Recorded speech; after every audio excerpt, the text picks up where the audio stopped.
Dios les bendiga grandemente, hermanos y amigos, este maravilloso día jueves, lleno del amor de Dios, porque si estás viendo este video es porque la misericordia de Dios te alcanzó. Que la paz de Cristo sea en sus vidas, en sus hogares, en sus trabajos, en sus iglesias, cualquiera que sea la paz de Dios siempre reinando. El Señor habló a mí desde ayer con este tema y debo hacer este video para que ustedes lo compartan con sus amigos, en sus iglesias, en todos los lados, para que muchas veces hay preguntas o dudas que uno tiene acerca de lo que está pasando cuando una iglesia se llena de mucha zozobra y hay una pesadez espiritual, pero Dios estas cosas nos las habla, nos las explica después de mucha oración. La gloria siempre será para Él.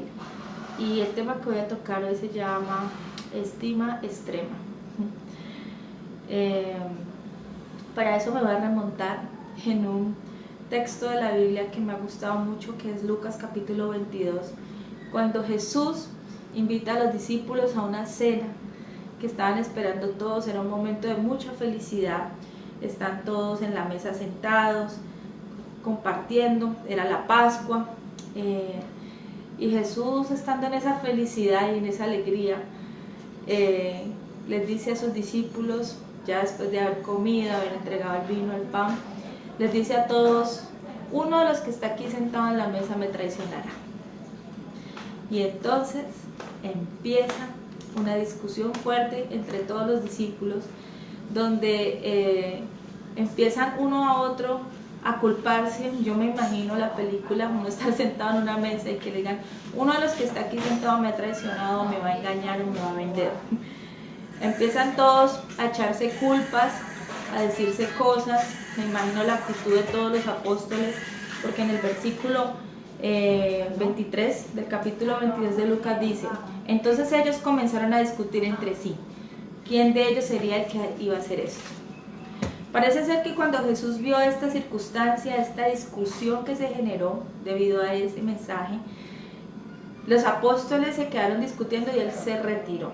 Cuando él se retira, ya sigue una segunda discusión, donde empieza una disputa diciéndose: bueno, ¿y aquí quién es el más importante? Yo me imagino a Pedro, me imagino a Juan, me imagino a Pedro diciendo: yo soy el más importante porque yo anduve por las aguas con él. Yo me imagino a Juan: no, yo soy el más importante porque él siempre me dejaba recostar en su hombro. Me imagino a Santiago: no, yo soy el más importante porque es que él a mí me explicó todo lo de la sabiduría. Me imagino a Judas: no, yo soy el más importante porque yo manejo las arcas de nosotros, manejo todo el dinero. Me imagino a Mateo diciendo: no, porque yo fui llamado y yo soy el que más he tenido y he manejado mejores ingresos. Bueno, me imagino todos dando sus observaciones de quién era el mejor y el más importante. Y entonces, cuando esto pasó, Jesús vuelve en ese instante y les dice en el capítulo 29: ¿ustedes por qué están discutiendo? Pues yo os asigno un reino como Dios me lo asignó a mí, para que todos ustedes estén sentados en el reino dirigiendo a todas las naciones de Israel, a las 12 tribus. O sea, Jesús en pocas palabras les dice: ¿ustedes de qué se preocupan? ¿Y por qué discuten quién es el más importante y quién me va a reemplazar a mí? Y nos diría: ole, o sea, siendo un momento tan difícil que Jesús dice: alguien me va a traicionar, ya dentro de poco me voy a ir, no han esperado que Jesús siquiera se fuera para estar discutiendo quién lo iba a reemplazar, ¿sí? Y había una lucha entre comités, por decirlo así, o entre grupos dentro de la misma comunidad diciendo: no, yo creo que vos deberías ser, no, yo creo que vos, no, vos sos el más importante. Y eso se vive en las iglesias: ay, no, el más importante es alabanza, no, el más importante yo creo que es Dorcas, no, el más importante yo creo que es escuela dominical. No, o sea, una discusión constante. En ese momento, cuando Jesús les dice eso a ellos, entonces Pedro sale, porque Jesús abandona la discusión después de estas palabras sabias, y sale y le dice a Jesús: Señor, tenga presente lo siguiente, yo a usted nunca lo negaría, o sea, que lo nieguen ellos, pero yo nunca lo haré. Yo nunca sería capaz de negarlo a usted. Yo soy capaz de cualquier cosa, yo por usted muero y como dice, como y mato, mato y como el muerto. Y Jesús le contesta con mucha tranquilidad: ay, Simón Pedro, antes de que cante el gallo 3 veces me negarás. Yo me pongo a pensar en la actitud de Pedro en ese momento y yo me imagino que Pedro diría: Jesús, o sea, ¿qué te pasa? Que yo te voy a negar, no, yo doy mi vida por ti. Fíjense que estos eran hombres que estaban al lado de Jesús, vivían al lado de él, habían conocido la gloria, habían visto los milagros directamente, pero su humanidad todavía estaba allí presente.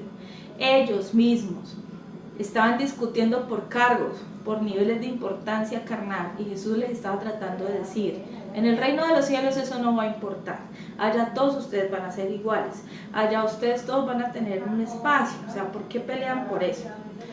Resulta que en ese mismo capítulo, en el 31, el diablo le dice a Jesús, y Jesús le cuenta a Simón: Simón, Simón, he aquí, en ese instante cuando estaban discutiendo todos de quién era el más importante, Satanás me ha pedido a ustedes para zarandearlos como trigo. Y entonces Jesús le dice: pero yo he estado orando por ti, para que estés fortalecido para esa zarandeada. Prácticamente eso relata el texto. Y para que cuando eso pase y yo vuelva, tú estés fortalecido y fortalezcas a tus hermanos. Fíjense esta palabra tan hermosa. Hay dos preguntas que caben en mi mente cuando vi esta palabra. ¿Por qué el diablo reclamó al Señor Jesucristo, a sus discípulos, para zarandearlos? Si uno no reclama lo que es de uno, nomás lo que es de uno, uno no puede ir a reclamar lo que no es de uno. Usted no puede hacer un reclamo a su esposo por algo que haya hecho si no es fuera su esposo. Usted no podría reclamar una casa si no es suya, si usted no siente que tiene derecho sobre él. Esa fue la primera pregunta que se entró en mi mente. Entonces, después me pregunté, pero bueno, ¿cómo fue que en esta comunión tan hermosa, en esta despedida que Dios estaba haciendo y estaba diciéndoles a ellos de la traición y que ya había llegado su hora, el diablo logró meterse en esa comunión que había en ese grupo?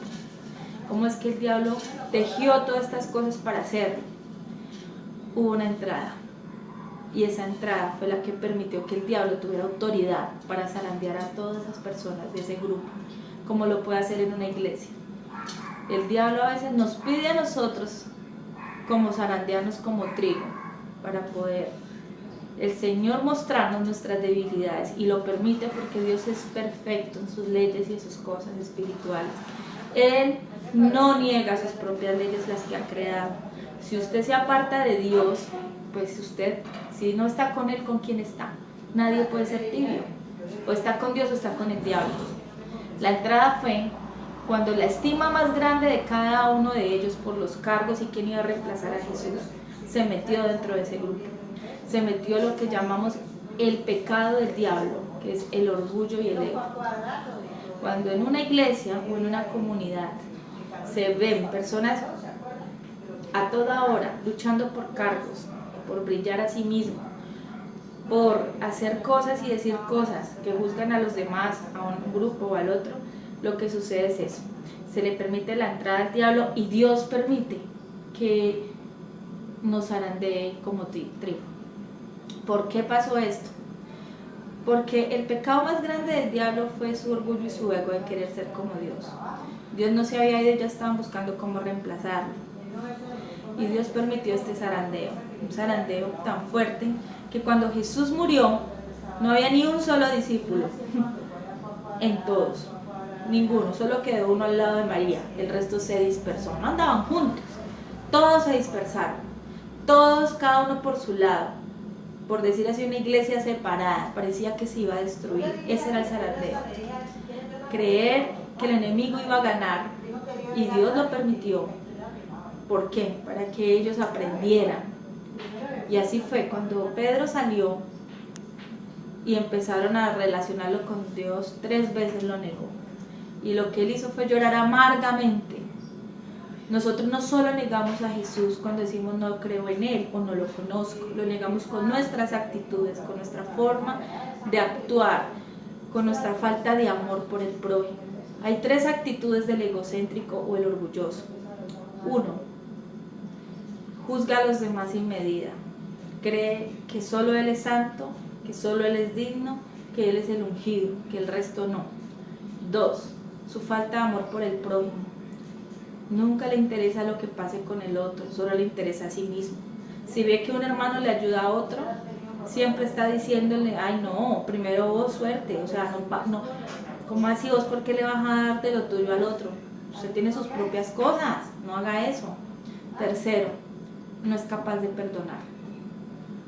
Le es imposible perdonar.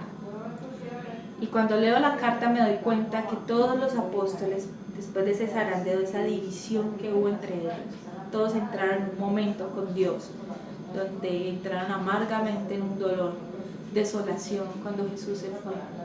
Pero luego el Espíritu Santo, el Consolador, llegó y los levantó con fuego y les mostró que no tenían que estar más divididos, sino unirse en un solo cuerpo que es Jesús, que es la iglesia, para que Jesucristo sea la cabeza, y vivieron en amor.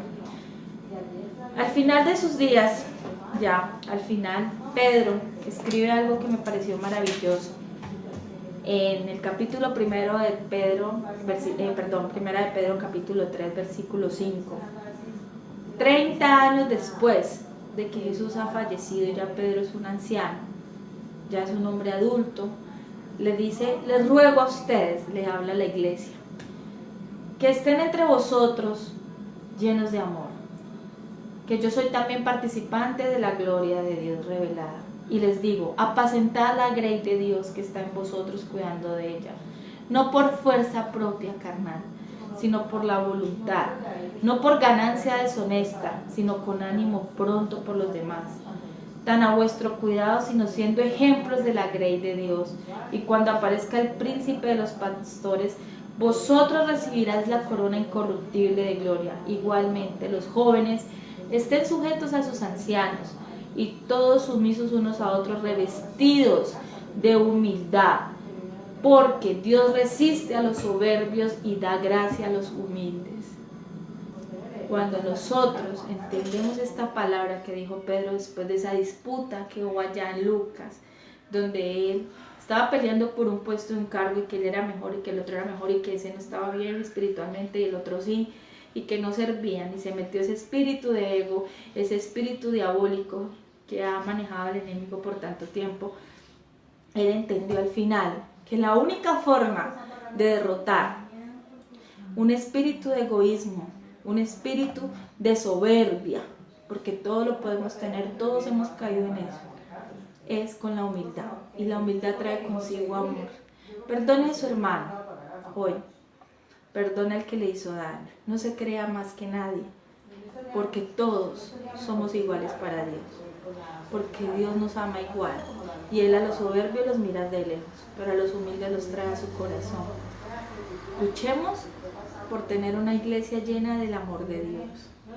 Y también el zamarreo es bueno, nos muestra nuestras debilidades, pero tenga presente, humillados pues bajo la poderosa mano de Dios, porque Él los exaltará cuando fuera el tiempo.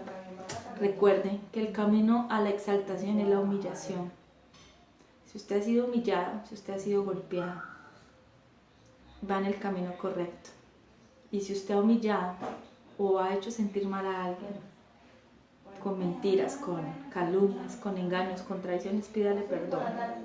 Es el día hoy, porque necesitamos estar listos y preparados, y necesitamos que nuestra iglesia se limpie de toda soberbia y de toda maldad, para que la humildad de Dios reine en los corazones y su amor nos llene.